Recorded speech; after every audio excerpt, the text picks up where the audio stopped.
Welcome to this lesson on structuring a volleyball practice. A well-structured practice is key to developing skills, keeping players engaged, and ensuring steady improvement.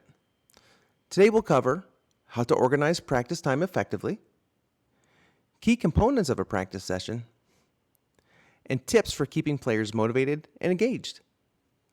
By the end of this lesson, you'll know how to run a smooth, efficient, and fun volleyball practice. All right, let's talk about key components of a volleyball practice. A great practice should include 5 essential parts. First, warm-up and stretching. Start with dynamic stretching to prevent injury. Include light cardio, things like jogging, jumping jacks, or quick footwork drills. An example would be like partner passing while shuffling side to side. Second, a practice should focus on skill development. Focus on 1 to 2 key skills per practice. Use progression drills to build technique. An example of this would be a passing drill, followed by game-like passing situations. Third, game-like drills. Things like small-sided games to reinforce skills, or modified scrimmages for real game experience. Some examples are like 3-on-3 rally drills to encourage movement and teamwork. Okay, the fourth thing, team play and strategy. Work on things like rotations, positioning, and teamwork. Teach basic offense and defense formations. And an example of this would be 6-on-6 play with a focus on transition movement. And then finally, in practice with a cool down and a review. So work on light stretching and reflection. And then the coach should meet with the team to give feedback, and then have the players set goals for next practice. A key tip, keep practices structured but flexible to adjust based on players' needs and energy levels. Okay, the next thing to focus on is planning an effective practice schedule. The first thing, establish a goal for each practice.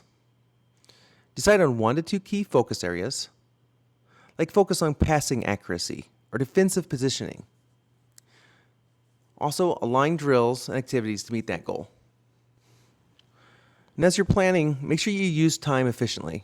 Set time limits for drills to keep practice moving. Also, keep transitions quick and smooth. An example, instead of long breaks, have players do quick rotations between stations. As you're doing practice, make sure you balance skill work and play. Try to mix drills with gameplay so players stay engaged. An example, if teaching serving, follow up with a serve and receive competition. And the next thing, keep it fun and competitive. Use team challenges to boost motivation. An example, reward players who complete the most consecutive passes or serves in the drill. Now we're going to talk about adjusting practice for different skill levels. So for like beginner practices, focus on fundamentals like passing, setting, and serving, and working on their form. Keep drills simple and repetitive. An example would be a bump, set, hit progression drill. For intermediate practices, add team strategy concepts. Things like defensive positioning. Also introduce more dynamic drills and scrimmages. An example would be serve-receive rotations with live play. And for advanced practices, work on quick decision-making and court awareness. Include high-intensity, game speed drills. An example of this would be like 6-on-6 scrimmages with specific challenges. I hope you found this helpful.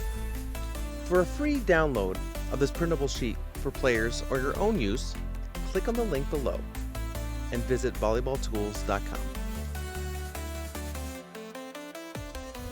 Don't forget to like, subscribe, and drop a comment if you have any questions or want to see more volleyball resources.